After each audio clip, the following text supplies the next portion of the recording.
Assalamualaikum warahmatullahi wabarakatuh. Perkenalkan, kami dari kelompok 7 akan memaparkan materi dari cara mempertahankan negara NKRI ini. Kami dari seksi 0729 yang dimulai dari saya akan memperkenalkan diri. Saya Alvin Rawisna dengan NIM 24016069 dari jurusan Pendidikan Bahasa dan Sastra Indonesia. Dan teman saya, perkenalkan, nama saya Fordan Irian Ramadan dengan NIM 24367064 dari Prodi Bisnis Digital. Kenalkan, nama saya Melisa Putri Muslianti dengan NIM 24349031 dengan Prodi Penyelenggaraan Jauh dan Sistem Informasi Geografi. baiklah, untuk pemaparan materi pertama dengan pembahasan cara mempertahankan negara NKRI ini dari segi sosial akan dibahas oleh saya sendiri. Cara mempertahankan negara NKRI dari segi sosial dapat melalui beberapa langkah dan beberapa cara. Yang pertamanya adalah memperkuat kesatuan dan persatuan. Negara NKRI ini terdiri atas beraneka ragam suku, agama, budaya, dan bahasa. Oleh karena itu, penting bagi kita sebagai warga negara Indonesia untuk saling menjaga persatuan dan kesatuan antar sesama, demi mencegah terjadinya perpecahan di negara NKRI ini dan demi mempertahankan negara NKRI ini. Contohnya ketika di lingkungan kampus, mahasiswa bisa membawa makanan khas dari daerah mereka masing-masing seperti gudeg dari Jogja, rendang dari Sumatera Barat, atau papeda dari Papua. Sambil makan, mereka bisa bercerita tentang asal-usul makanan tersebut. Yang kedua, meningkatkan toleransi antar umat beragama. Indonesia adalah negara dengan keberagaman agama yang sangat besar. Terdapat 6 agama resmi yang diakui oleh pemerintah. Di antaranya adalah Islam, Kristen Protestan, Katolik, Hindu, Buddha, dan Konghucu. Keberagaman ini menjadi kekayaan dalam beragama yang luar biasa, tetapi juga menjadi sumber konflik apabila tidak dikelola dengan baik. Dalam sejarah Indonesia, beberapa konflik serius seperti kerusuhan Maluku atau Poso dipicu oleh gesekan antar umat beragama yang dibiarkan membesar. Oleh karena itu, meningkatkan toleransi antar umat beragama sangat penting untuk menjaga keutuhan NKRI. Toleransi antar umat beragama berarti menghormati hak setiap individu untuk saling memiliki keyakinan mereka pribadi dan meyakini ajaran agama tanpa tekanan atau gangguan dari pihak lain. Toleransi bukan juga berarti menghapus keyakinan pribadi yang telah dianut, tetapi memahami bahwa orang lain juga berhak untuk berbeda.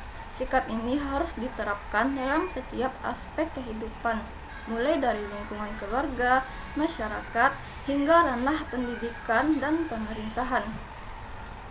Contohnya, saat teman atau tetangga merayakan hari raya seperti Natal, Waisak, dan sebagainya, kita bisa mengucapkan selamat. Dan bagi non-muslim juga dapat berkunjung pada perayaan jika diundang. Yang ketiga, melawan berita hoaks dan ujaran kebencian untuk menjaga persatuan. Berita hoaks dan ujaran kebencian adalah ancaman nyata bagi kerukunan dan persatuan Indonesia. Di era digital seperti sekarang, informasi menyebar sangat luas dan cepat, baik itu benar maupun salah. Hoaks seringkali dibuat untuk memecah belah masyarakat, membangkitkan emosi negatif, atau bahkan menimbulkan konflik antar agama, suku, atau kelompok tertentu. Jika tidak dilawan, hoaks bisa memicu ketegangan sosial yang dapat merusak keutuhan NKRI. Oleh karena itu, penting bagi kita semua untuk aktif melawan penyebaran berita palsu dan ujaran kebencian. Contohnya, seorang mahasiswa bisa membuat video TikTok atau video YouTube yang menjelaskan cara untuk mengecek fakta menggunakan Google. Dengan cara ini, pesan anti-hoax bisa menjangkau lebih banyak orang, terutamanya generasi muda. Yang keempat, rasa gotong royong. Membangun rasa gotong royong sebagai kunci persatuan sosial. Gotong royong adalah prinsip kerjasama untuk menyelesaikan suatu pekerjaan atau menghadapi tantangan secara bersama-sama. Dengan gotong royong, masyarakat dari berbagai latar belakang dapat belajar untuk saling mengenal dan menghormati satu sama lain, sehingga memperkuat rasa kebersamaan. Ketika masyarakat bekerja sama untuk memperkuat kebersamaan, maka masalah pasti akan mudah untuk diselesaikan. Contohnya dapat kita lihat dari ketika mahasiswa mengatur perkumpulan dana dan barang bantuan untuk disalurkan kepada korban bencana di daerah terdampak. Yang kelima, menjaga adab di media sosial. Media sosial adalah tempat di mana banyak orang saling berinteraksi. Namun, media sosial juga bisa menjadi tempat konflik jika tidak digunakan dengan bijak. Oleh karena itu, hindari komentar yang provokatif atau menghina orang lain di media sosial. Adapun yang ditulis atau diketik di media sosial bisa berdampak besar pada hubungan sosial. Contohnya, jika ada teman yang berbeda pandangan politik, hindari debat terbuka di media sosial. Lebih baik diskusikan secara pribadi dengan cara yang sopan. Yang keempat, menghormati perbedaan pendapat. Menghormati perbedaan pendapat berarti kita menerima kenyataan bahwa setiap orang memiliki pandangan, pengalaman, dan ide yang berbeda dari kita. Setiap individu dipengaruhi oleh latar belakang, pendidikan, dan pemahaman yang bisa saja berbeda. Perbedaan pendapat ini adalah hal yang wajar dan harus dihargai karena merupakan bagian dari keberagaman pemikiran yang ada di masyarakat Indonesia. Contohnya, saat ada tugas kelompok, jika terjadi perbedaan pendapat atau ide di antara anggota kelompok, dengarkan argumen setiap anggota kelompok, lalu cari solusi bersama yang adil. Yang ketujuh, berperan aktif dalam kegiatan sosial. Berperan aktif dalam kegiatan sosial berarti kita turut serta dalam aktivitas yang bertujuan untuk membantu orang lain dan masyarakat secara umum. Dengan berpartisipasi dalam kegiatan sosial, kita juga mengajarkan diri untuk berbagi dan bekerja sama dengan orang lain. Kegiatan ini sangat penting untuk memperkuat jaringan sosial kita dan memastikan bahwa solidaritas masyarakat tetap terjaga.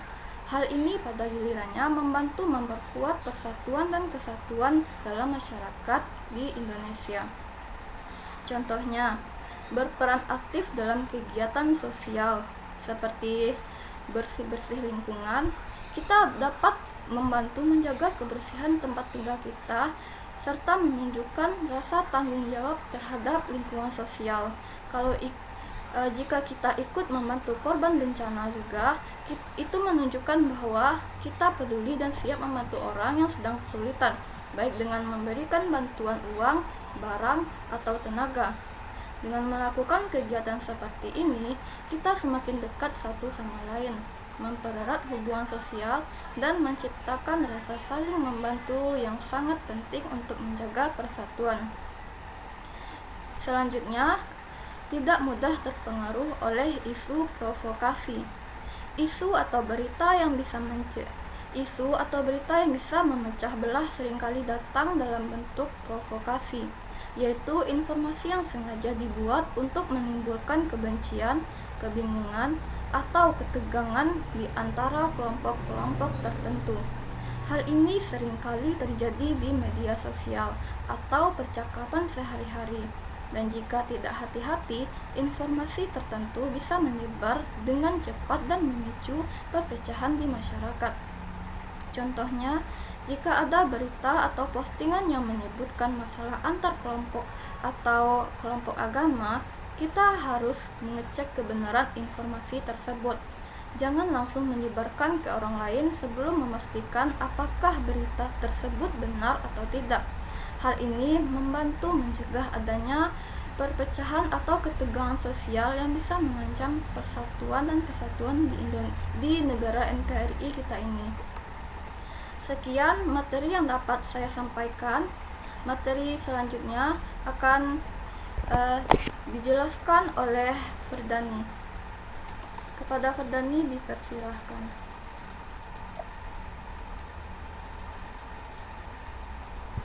Baik, di sini saya akan memaparkan menjaga keutuhan NKRI dari segi agama. Kita semua mengetahui Indonesia memiliki keberagaman dari segi agama, mulai dari agama Islam, Kristen, Konghucu, Hindu, Buddha, dan lain-lain. Oleh sebab itu, untuk menjaga keutuhan NKRI dari segi agama, salah satu konsep yang bisa kita terapkan untuk menjaga keutuhan NKRI adalah moderasi beragama. Moderasi beragama merupakan konsep yang menekankan pada sikap toleransi dan saling menghormati antar manusia. Menghargai perbedaan agama dan keyakinan orang lain merupakan hal yang sangat penting dalam moderasi beragama. Beberapa contoh moderasi beragama yang dapat kita terapkan dalam kehidupan sehari-hari adalah menghargai perbedaan agama dan keyakinan orang lain, tidak merendahkan atau mengolok-olok agama orang lain, mempraktikkan nilai-nilai agama dalam kehidupan sehari-hari seperti kejujuran, kasih sayang, dan perdamaian, menggunakan bahasa yang tidak mengandung sentimen negatif atau merendahkan terhadap agama lain. Dengan menerapkan konsep tersebut, kita dapat menciptakan lingkungan yang positif dalam lingkungan umat beragama. Beberapa hal positif yang dapat tercipta adalah meningkatkan kerukunan antar umat beragama, mengurangi konflik dan intoleransi, menjaga keutuhan NKRI. Materi selanjutnya akan dipaparkan oleh Melisa Putri Musrianti. Baiklah, saya akan memaparkan materi bagaimana cara mempertahankan NKRI dari segi hukum. Kesadaran hukum dapat diartikan sebagai kesadaran seseorang atau suatu kelompok masyarakat pada aturan-aturan atau hukum yang berlaku. Kesadaran hukum sangat diperlukan oleh suatu masyarakat. Hal ini bertujuan agar ketertiban, kedamaian, ketentraman, dan keadilan dapat diwujudkan dalam pergaulan antar sesama. Tanpa memiliki kesadaran hukum yang tinggi, tujuan tersebut akan sangat sulit dicapai. Faktor yang mempengaruhi kesadaran hukum yang pertama adalah pengetahuan tentang kesadaran hukum. Peraturan dalam hukum harus disebarkan secara luas dan telah sah. Maka dengan sendirinya peraturan itu akan tersebar dan cepat diketahui oleh masyarakat. Masyarakat yang melanggar belum tentu mereka melanggar hukum. Hal tersebut bisa jadi karena kurangnya pemahaman dan pengetahuan masyarakat tentang kesadaran hukum dan peraturan yang berlaku dalam hukum itu sendiri. Faktor yang mempengaruhi kesadaran hukum selanjutnya adalah tentang ketaatan masyarakat terhadap hukum. Dengan demikian, seluruh kepentingan masyarakat akan bergantung kepada ketentuan dalam hukum itu sendiri. Namun ada juga anggapan bahwa kepatuhan hukum justru disebabkan dengan adanya takut terhadap hukuman atau sanksi yang akan didapatkan ketika melanggar hukum. Berikut cara mempertahankan NKRI dari segi hukum. Yang pertama yaitu ideologi. Ideologi adalah sistem pemikiran atau pandangan yang mengatur cara manusia memahami dan mendekati masalah budaya, sosial, politik, dan ekonomi. Pemikiran yang serius dan sistematis yang dimiliki oleh masyarakat Indonesia dituangkan dalam bentuk kalimat yang mengandung pemikiran yang memiliki makna yang tetap, yang digunakan sebagai landasan, asas, pedoman, atau norma untuk hidup bersama dan bekerja sama untuk membangun konsep sistem yang mandiri. Nama ideologi negara Indonesia yaitu Pancasila. Landasannya sangat penting yang merupakan falsafah yang menggabungkan semangat dan kehidupan bangsa dan negara Indonesia yang merdeka. Dengan keputusan yang dibuat oleh rapat PPKI pada tanggal 18 Agustus 1945. Pancasila diakui secara resmi dalam pembukaan Undang-Undang Dasar Negara Republik Indonesia tahun 1945. Contohnya yaitu tidak mengganti Pancasila dengan ideologi lain. Yang kedua, mengamalkan nilai-nilai Pancasila dalam kehidupan sehari-hari. Yang kedua dalam segi politik. Contohnya yaitu menegakkan pemerintahan. Pemerintahan yang bersih dan berwibawa dapat membangun kepercayaan warga dan melayani masyarakat. Yang kedua, membangun sistem politik nasional. Sistem politik nasional yang terbuka dan berdasarkan prinsip rakyat demokratis dapat mengatasi ancaman politik. Yang ketiga, melibatkan masyarakat sipil. Masyarakat sipil dapat berperan dalam menghadapi ancaman politik jika dilibatkan dalam arena politik. Yang keempat yaitu memperkuat posisi Indonesia. Ancaman politik tidak hanya berasal dari dalam negeri tetapi juga dari luar negeri. Yang ketiga yaitu dari segi militer. Yang pertama, menjaga keutuhan NKRI. Kita bisa menjaga keutuhan NKRI dengan cara mengutamakan musyawarah dalam penyelesaian masalah, menghormati perbedaan dan tidak membeda-bedakan suku, ras, agama, ataupun antar golongan. Yang kedua yaitu membangun kondisi ketahanan nasional yang kuat. Kondisi ketahanan nasional yang kuat dapat terwujud jika didukung kondisi politik yang kuat. Yang ketiga yaitu memperkuat militer Indonesia.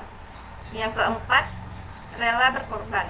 Rela berkorban berarti bersedia memberikan segala sesuatu yang dimiliki untuk kepentingan bangsa dan negara. Yang keempat yaitu dari segi hak asasi manusia. Pengertian hak asasi manusia adalah hak sebagai anugerah Tuhan Yang Maha Esa yang melekat pada diri manusia, bersifat kodrati, universal dan abadi, berkaitan dengan harkat dan martabat manusia. Indonesia menyadari fakta bahwa hak asasi manusia telah berkembang dan berubah selama sejarah dalam masyarakat nasional dan internasional. Berdasarkan penjelasan ini, hak asasi manusia dibangun berdasarkan kebiasaan, budaya, dan tradisi yang ada dalam kehidupan setiap suku bangsa di Indonesia. Pancasila mempersatukan seluruh masyarakat di Indonesia baik dari segi suku bangsa, agama, ras, dan antar golongan. Yang kelima yaitu konstitusi. Contohnya berusaha mempelajari isi konstitusi hasil amandemen. Yang kedua, melaksanakan isi konstitusi sesuai profesinya masing-masing. Yang ketiga, menangkal masuknya ideologi lain yang bertentangan dengan konstitusi Indonesia. Sekian materi yang dapat saya sampaikan. Terima kasih kepada Marisa telah menyampaikan dan memaparkan materi cara mempertahankan negara NKRI dari segi hukum. Sekian dari penjelasan kami kelompok 7 tentang cara mempertahankan negara NKRI ini. Salah dan kurang mohon dimaafkan. Wassalamualaikum warahmatullahi wabarakatuh.